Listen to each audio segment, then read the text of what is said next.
Hello, ഇന്ന് നമുക്ക് മാമ്പഴപ്പുളിശ്ശേരി ഉണ്ടാക്കുന്നത് എങ്ങനെയാണെന്ന് നോക്കിയാലോ.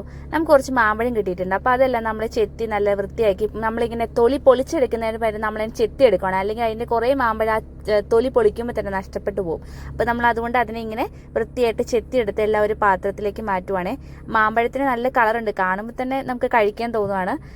നമ്മളതിനെല്ലാം വൃത്തിയാക്കി വെച്ചു. അപ്പോഴത്തേക്ക് ആദ്യകൂട്ടനെല്ലാം മാമ്പഴം എടുത്തുകൊണ്ട് പോയി ഇടയ്ക്ക് ഓരോന്ന് കഴിക്കുന്നുണ്ട്, നല്ല ടേസ്റ്റ് ഉണ്ടെന്ന് പറഞ്ഞ് നമ്മളതിനെ കലച്ചട്ടിയിലേക്ക് മാറ്റി അതിനകത്തേക്ക് മഞ്ഞപ്പൊടി, പിന്നെ ആവശ്യത്തിന് കുറച്ച് മുളക് പൊടി ഇട്ടാൽ മതി, അല്ലെങ്കിൽ അതിൻ്റെ മഞ്ഞ കളർ നഷ്ടപ്പെടും കറിയാക്കി കഴിയുമ്പോൾ.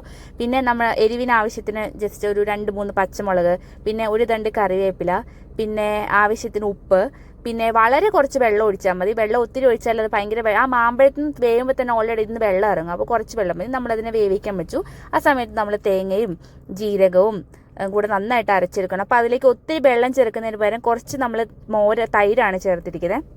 പിന്നെ കുറച്ച് കാന്താരി മുളകും കടുകും കൂടെ ചേർത്ത് നമ്മളതിനെ അരച്ച് ഇടയ്ക്ക് നമ്മൾ മാമ്പഴം നോക്കുന്നുണ്ട് അത് വെന്തോ എന്നുള്ളത്.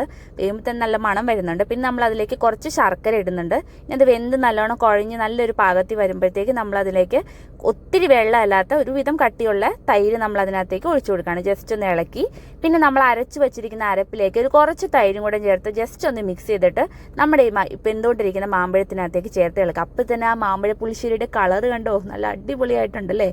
ഇനി ചെറിയൊരു തള വരുമ്പോഴത്തേക്ക് നമ്മളതിനെ മാറ്റി വയ്ക്കാം.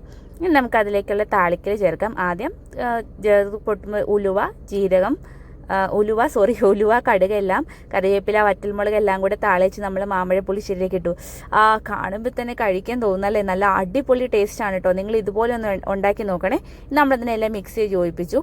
അപ്പം തന്നെ വിശപ്പ് വന്നിട്ടോ. പിന്നെ പെട്ടെന്ന് തന്നെ ചോറെടുത്ത് ഒരു മാമ്പഴ പുളിശ്ശേരിയുടെ ഒരു മാമ്പഴം ഇട്ടിട്ട് പെട്ടെന്ന് തന്നെ കുറച്ച് കഴിച്ച് നോക്കാമെന്ന് വിചാരിച്ചു. ആ ചോറിലേക്ക് മാമ്പഴ പുളിശ്ശേരി ഒഴിക്കുമ്പോൾ തന്നെ നമുക്കത് കഴിക്കാൻ തോന്നും കേട്ടോ. നമ്മളതിനെല്ലാം കൂടെ മിക്സ് ചെയ്തിട്ട് കഴിച്ച് നോക്കുകയാണേ. ആഹാ, നല്ല അടിപൊളി ടേസ്റ്റാണ് കേട്ടോ. ഞാൻ മാമ്പഴം എടുത്ത് കടിക്കുമ്പോഴാണ് ആ മാമ്പഴ പുളിശ്ശേരിയുടെ യഥാർത്ഥ ടേസ്റ്റ് വരുന്നത്. എല്ലാവരും ഒന്ന് ട്രൈ ചെയ്ത്